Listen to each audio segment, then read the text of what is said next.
20 क्या हुआ, एक साथ नहीं आ पा रहे, एक एक करना पड़ेगा, चलो कोई नहीं। ये देखो 29, जल्दी से करना। The greatest number of people that causes the least discomfort when ever in doubt always opt for the option. चलो भाई आंसर बताओ, इसको मैं तब तक सर्कल कर दूं, सर्कल है पहले से। चलो, the greatest number of people, ठीक है, to the greatest number of people that causes the least discomfort whenever in doubt always opt for the option।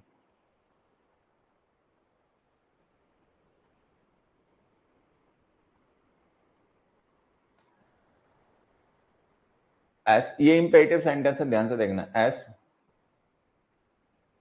Q P, S Q P sequence बनेगा।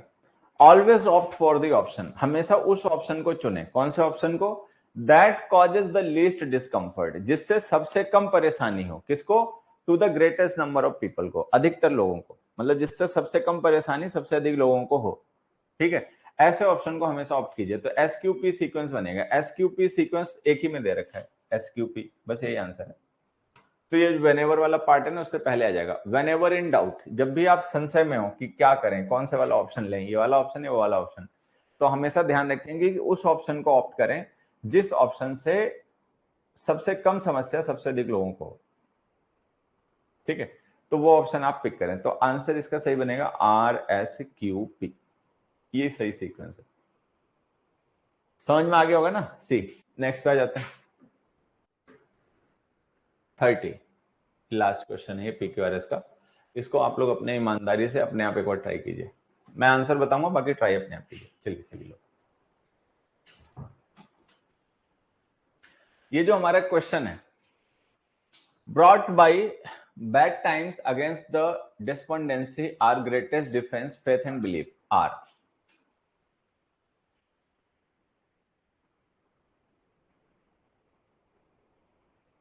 S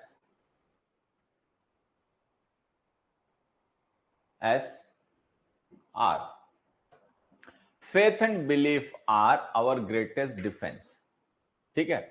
ये confirm है कि शुरुआत S से होगी, उसके बाद में आर जरूर आएगा। कितने ऑप्शन है जिनमें एस से शुरुआत हो रही है उसके बाद में आर दे रखा हो? एक ही है, बस यही आंसर है, यही आंसर है। फेथ एंड बिलीफ, विश्वास और भरोसा, ठीक है। ये क्या है? आर ग्रेटेस्ट डिफेंस, हमारा सबसे ग्रेटेस्ट डिफेंस है।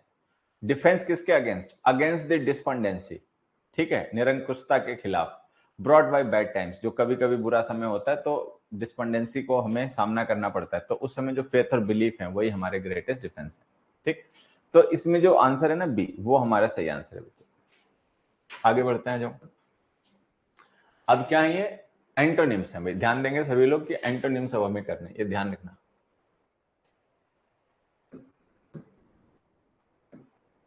अब हमें करने हैं एंटोनिम्स प्रैक्टिस, ठीक है।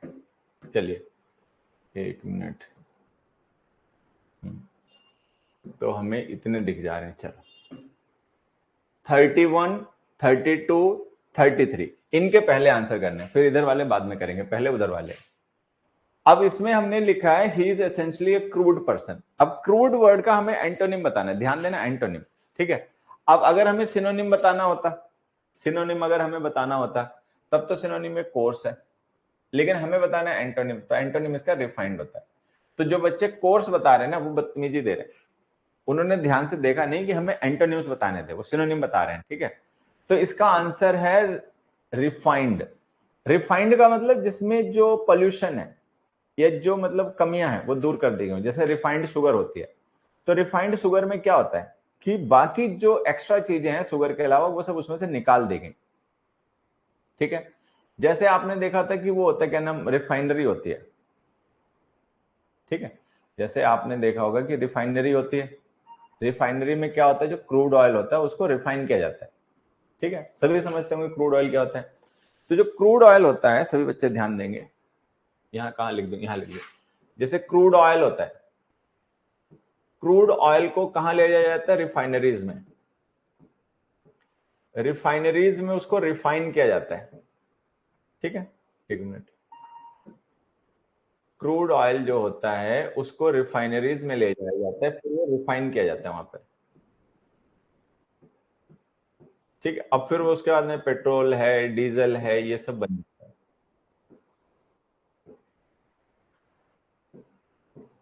ठीक है, तो इससे ये कॉमन सेंस की बात है, सबको ही पता होता है कि क्रूड ऑयल होता है, क्रूड ऑयल को जब हम रिफाइन करते हैं तो उससे फिर पेट्रोल बनता है, ये बनता है, वो बनता है। ठीक है। तो क्रूड का एंटोनिम हो गया रिफाइंड। क्रूड का मतलब हो गया कोर्स, ठीक है, जिसमें ढंग सऊर की कमी है, ठीक है, परिपक्वता की कमी है, मैच्योरिटी की कमी है, और उसका एंटोनिम हो जाता है रिफाइंड। रिफाइंड का एकदम संस्कारित, टू द पॉइंट। ठीक है, अगले पे आ जाओ। His confidence is high. Confidence का मतलब विश्वास खुद में, और उसका एंटोनिम बताना है, तो एंटोनिम उसका होता है डिफिडेंस। डिफिडेंस का मतलब होता है लैक ऑफ कॉन्फिडेंस। ठीक है, तो कॉन्फिडेंस और डिफिडेंस एक दूसरे के एंटोनिम्स होते हैं। ठीक, फिर आ गया his integrity is noticed. Integrity का मतलब होता है ईमानदारी, मोरल वैल्यूज को लेकर स्टैंड, कि कोई पर्सन कितना नैतिक और कितना मतलब वो ईमानदार है। तो ऑनेस्टी और मोरल वैल्यूज जो होते हैं उसको पर्सन की इंटेग्रिटी कहते हैं। ठीक है, हमें उसका एंटोनिम बताना है। एंटोनिम उसका हो गया डिसऑनेस्टी, बेईमानी। ठीक है, डोंट क्वेश्चन इज इंटेग्रिटी। उसकी इंटेग्रिटी पे सवाल मत उठाना, मतलब कोई पर्सन है बहुत ईमानदार है, ठीक है, कोई अनैतिक कोई गलत काम नहीं करेगा। ठीक है, तो ये उसकी इंटेग्रिटी हो गई। अब हम कह रहे हैं डोंट क्वेश्चन इज इंटेग्रिटी, उसकी इंटेग्रिटी पे सवाल ना उठाएं। ठीक, अगले क्वेश्चन पे जी। This piece of art is authentic. Authentic का मतलब समझते हैं? ऑथेंटिक का मतलब जेन्युइन, ऑथेंटिक का मतलब ओरिजिनल। हमें बताना है उसका एंटोनिम। अब अगर हमें सिनोनिम बताना होता तब तो हम जेन्युइन ही बता देते। ठीक है, हमें एंटोनिम बताना है, तो ऑथेंटिक का एंटोनिम हो गया फेक, नकली। ठीक है, फेक हो गया जो मतलब डुप्लीकेट, ठीक है, जो असली नहीं है, स्पेशियस है, दिखावटी है। ठीक है, ये हो गया। फिर आगे the deluge affected the population. Deluge word अगर आप इंग्लिश की न्यूज वगैरह देखते हैं या इंग्लिश के न्यूज़पेपर पढ़ते हैं तो इस समय बड़ा कॉमन वर्ड है। डेल्यूज का मतलब होता है बहुत ज्यादा तेज बारिश की वजह से आई हुई बाढ़। जैसे बहुत ज्यादा जब बाढ़ आती है, तेज बारिश होती है, तो उससे बाढ़ आ जाती है, वाटर का फ्लो बहुत ज्यादा हो जाता है। ठीक है, तो फिर वो पानी जो होता है वो घरों में, बस्तियों में घुस जाता है, तो उसको कहते हैं डेल्यूज। अगर इसी तरीके से कोई चीज है उसकी एकदम से बाढ़ आ जाए, जैसे मार्केट में हम गए तो हमने देखा हर तरफ आम ही आम, आम ही आम, तो हमें लगा भाई आम की बाढ़ सी आ गई, जिस दुकान पे जाओ आम हर जगह अवेलेबल है, तो बाढ़ आ गई। तो इसको हम डेल्यूज कहते हैं, किसी चीज की बहुत अधिक संख्या मात्रा होना। ठीक, अब हमें इसका एंटोनिम बताना है, तो एंटोनिम इसका हो गया ड्रॉट। ड्रॉट का मतलब सूखा। ड्रॉट ऐसी कंडीशन होती है जिसमें बारिश ही नहीं होती, सूखा पड़ जाता है। ठीक है, तो इसका एंटोनिम हो गया। फिर हमने लिखा his dedication is known to all. Dedication का मतलब क्या? पैशन, किसी चीज को लेकर करने की जील, उत्साह, तो ये हो गया डेडिकेशन। हमें इसका एंटोनिम बताना है, तो एंटोनिम हो गया इसका अपैथी। अपैथी का मतलब होता है इनडिफरेंस, कि हमें कोई लेना देना नहीं काम से, हो जाए तो ठीक है, ना हो जाए तो ठीक है, हम इनडिफरेंट हैं, उदासीन है। तो डेडिकेशन का एंटोनिम हो गया अपैथी। ये सभी लोग ध्यान रखेंगे। अगले वर्ड्स पे आ जाते हैं। अगले दो ही वर्ड हैं, चार हैं, 34 35 का पहले बताइए। She is a benevolent individual. Benevolent का मतलब होता है परोपकारी, चैरिटेबल, जनरस। ठीक है, बेनेवोलेंट का मतलब अल्ट्रुइस्टिक, परोपकारी मतलब दूसरे के लिए अच्छा करने वाला, दूसरे के लिए अच्छा सोचने वाला, ये हो गया हमारा बेनेवोलेंट। हमें बताना है इसका एंटोनिम। हॉस्टाइलिटी का मतलब होता है बच्चे शत्रुता। हॉस्टाइल, देखो हॉस्टाइल जो होता है ना वो फ्रेंडली का एंटोनिम होता है, मैं यहां लिख देता हूं, उससे तुम्हें ध्यान रहेगा। जैसे फ्रेंडली होता है, फ्रेंडली का मतलब मित्रवत, ठीक है, और हॉस्टाइल इसका एंटोनिम हो गया। हॉस्टाइल का मतलब जो हमारे साथ दुश्मनी रखता हो, शत्रुता पूर्वक। ठीक है, दोनों वर्ड एक दूसरे के एंटोनिम्स हैं, बस ये ध्यान रखना। ठीक, फिर आ गया हमारा शी इज बेनेवोलेंट। बेनेवोलेंट का मतलब परोपकारी, एंटोनिम बताना है। एंटोनिम इसका होता है मैलेवोलेंट। ठीक है, इसमें एक वर्ड लिखा हुआ है मडल्ड। मडल्ड कॉमन वर्ड नहीं, तो कई बार बच्चों को इसका मीनिंग नहीं पता होता, तो मैं बता देता हूं। इसका मतलब होता है कंफ्यूज्ड। मडल्ड का मतलब कंफ्यूज होता है। ठीक है, एम्बिवेलेंट का मतलब होता है किसी चीज को या किसी पर्सन को लेकर दुविधा में होना, मतलब उसके लिए दोनों तरीके की राय रखना, अच्छा भी मानना बुरा भी मानना, तो इसको कहते हैं एम्बिवेलेंट। एम्बिवेलेंट, एम्बिवेलेंट का मतलब ना अच्छा ना बुरा, दोनों, अच्छा भी बुरा भी।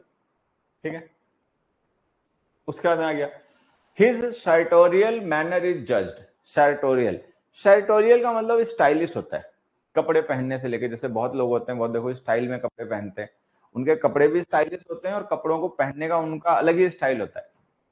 कैप हम भी लगाएंगे, वो भी लगाएंगे, वो लगाएंगे तो अलग ही स्टाइल मारेंगे, ठीक है। शर्ट हम भी अंदर टक करेंगे, वो भी अंदर टक करेंगे, बट उनका स्टाइल ही अलग होगा, ठीक है। तो सर्टोरियल का मतलब होता है स्टाइलिश, कपड़ों से रिलेटेड बेसिकली, ठीक है। अब हमें इसका एंटोनिम बताना है, तो पहला ऑप्शन इसका एंटोनिम है अनस्टाइलिश, ये इसका एंटोनिम हो गया। फिर इन दोनों के भी एंटोनिम्स बताइए, 39 और 40 के, ठीक है। 39 में हमने लिखा है हिज पर्स्पिकेसिटी वॉज रिमार्केबल। अब पर्स्पिकेसिटी का मतलब क्या होता है समझिए, किसी पर्सन को पहचानने की, अंडरस्टैंड करने की क्षमता, एबिलिटी। पर्स्पिकेसिटी जो होती है वो एबिलिटी होती है, ठीक है। कोई पर्सन है, हम उसके साथ में समय बिताएं और हम उसके बारे में एग्जैक्टली समझ जाएं और जान जाएं कि ये कैसा पर्सन है, किस नेचर का है, ठीक है। तो ये हमारी जो समझ है, ये जो हमारी एबिलिटी है किसी को जल्दी समझ लेने की, इसको कहते हैं पर्स्पिकेसिटी, ठीक है। अब हमें इसका एंटोनिम बताना है, ठीक है, हमें इसका क्या बताना है, एंटोनिम बताना है। तो एंटोनिम इसका हो जाएगा डलनेस। डल आदमी जान ही नहीं पाता, एक आदमी उसके साथ 6 महीने रहा, साल भर रहा, फिर बाद में उसको बेवकूफ बना के चला गया, तब तक वो जान ही नहीं पाएगी हमें बेवकूफ बना रहा था, ठीक है। तो उसको कहते हैं डलनेस। डलनेस का मतलब धीमा, उसमें कोई मतलब स्मार्टनेस नहीं है, ठीक है। अगला देखो, फिर आगे ही has penchant for spicy food. Penchant का मतलब फॉन्डनेस होता है, पेंचेंट का मतलब होता है स्पेशल लाइकिंग फॉर समथिंग, किसी चीज को अधिक ही पसंद करना। बहुत से लोग होते हैं उनको खाने पीने में कोई चीज ज्यादा ही पसंद होती है, तो वो सुबह के शाम में भी खाएं, सुबह के भोजन में भी खाएंगे, शाम के भोजन में भी खाएंगे, तो वो पेंचेंट हो गए। पेंचेंट का मतलब फॉन्डनेस, किसी चीज को लेकर बहुत ज्यादा पसंद रखना, ठीक है। और हमें इसका एंटोनिम बताना है, तो इसका एंटोनिम हो गया डिसलाइक, ठीक। आगे बढ़ते हैं, अब आगे सिनोनिम्स, देखो ध्यान देंगे, अब हमें बताने हैं सिनोनिम। अब जो वर्ड्स आएंगे उनके सिनोनिम्स बताने, ठीक है।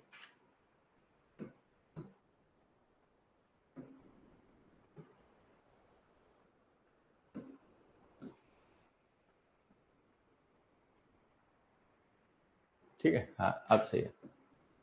41, 42, 43, 41, 42, 43, इनमें बताएं जो अंडरलाइन वर्ड्स हैं सेंटेंस के, उनका हमें सिनोनिम बताना है। इससे पहले मैं एंटोनिम बता रहे थे, ठीक है। अब सिनोनिम, एफिनिटी को हाँ सिनोनिम कह सकते हैं पेंचेंट का। एफिनिटी का मतलब होता है किसी को लेकर लाइकिंग होना।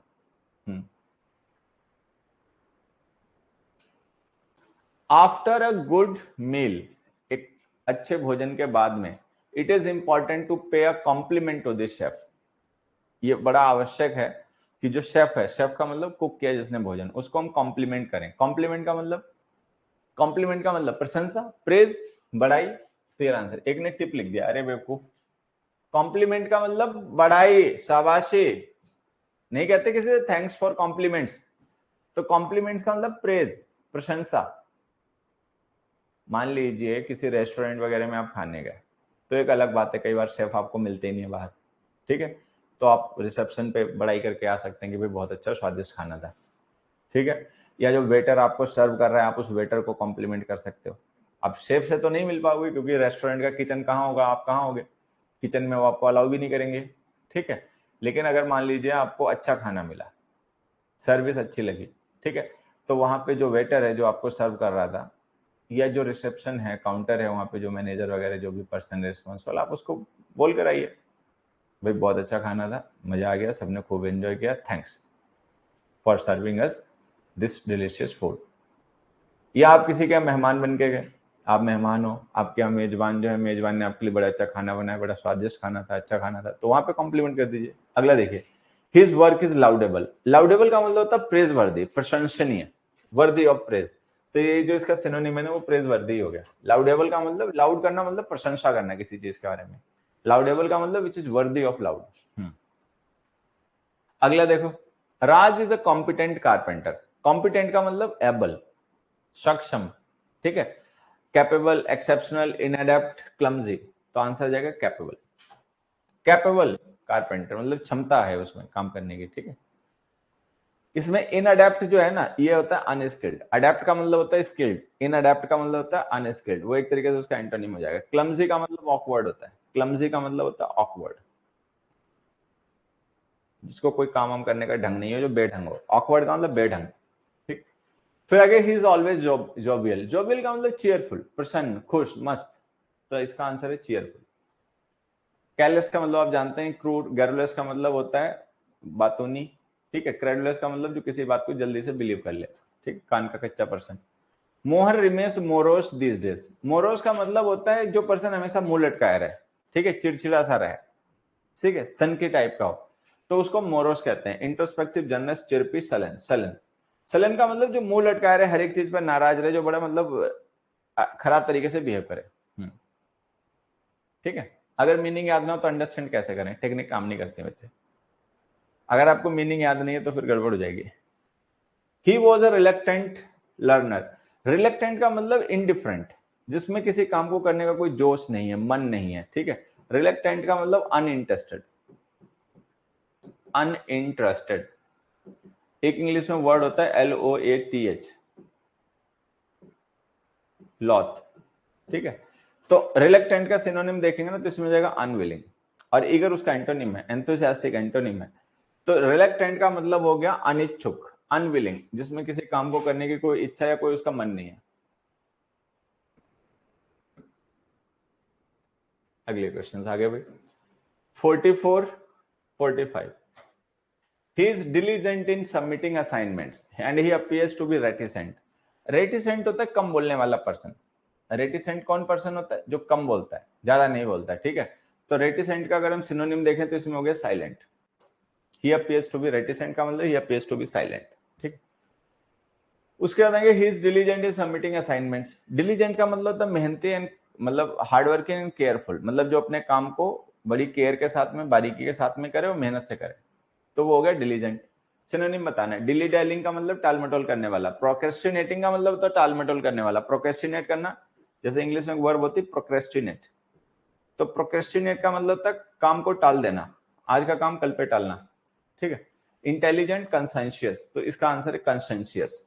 कंसेंशियस का मतलब होता है जो बहुत विवेक से, जिम्मेदारी के साथ में अपने काम को करे, ठीक है, ध्यान के साथ में, केयरफुली। उसके बाद में 49 और 50, Amit is optimistic about the prospect of his investment. अब ऑप्टिमिस्टिक का मतलब सबको पता, होपफुल, जो आशा रखता हो भविष्य को लेकर कि अच्छा ही होगा सब कुछ, ठीक है। अब पेसिमिस्टिक इसका एंटोनिम है, लेकिन हमें बताना सिनोनिम है, तो सिनोनिम इसका सैंग्विन होता है। ये वर्ड ध्यान रखेंगे सारे बच्चे, SANGUINE, सैंग्विन, ये उसका सिनोनिम हो गया। फिर हमने लिखा Sachin is very cooperative by nature. Sachin जो है वो नेचर से बहुत ही कोऑपरेटिव है। कोऑपरेटिव का मतलब जरूरत पड़ने पर वो आपकी बात मान लेता है, आपकी मदद करने के लिए तैयार हो जाता है, एग्री हो जाता है, ठीक है। अब हमें इसका एंटोनिम बताना है, ठीक है। एंटोनिम बताना है तो देखो, ये जो कनाइविंग है ये होता है कपटी इंसान, जो मिली भगत करता है लोगों को बेवकूफ बनाने के लिए, ठीक है, कपटी। कॉम्प्लेसेंट होता है संतुष्ट, सेल्फ सेटिस्फाइड। कॉम्प्लेसेंट और ये दोनों वर्ड का डिफरेंस समझना है। ये होता है सेल्फ सेटिस्फाइड। कॉम्प्लेसेंट का मतलब आत्मसंतुष्ट, अब हमें कुछ नहीं चाहिए, बस इतना है, इतने में काट लेंगे, हमें कोई ज्यादा महत्वाकांक्षाएं नहीं, एम्बिशंस खत्म, ठीक है। कवर्ड का मतलब होता है सीक्रेट, कवर्ड का मतलब सीक्रेट होता है। आंसर है कंप्लाइसेंट। कंप्लाइसेंट का मतलब होता है जो ऑबिडियंट, जो एग्री कर जाए आपकी बात के हिसाब से, अकोमोडेटिंग नेचर का हो, जो आवश्यकता पड़ने पे अकोमोडेट कर ले, खुद को ढाल ले,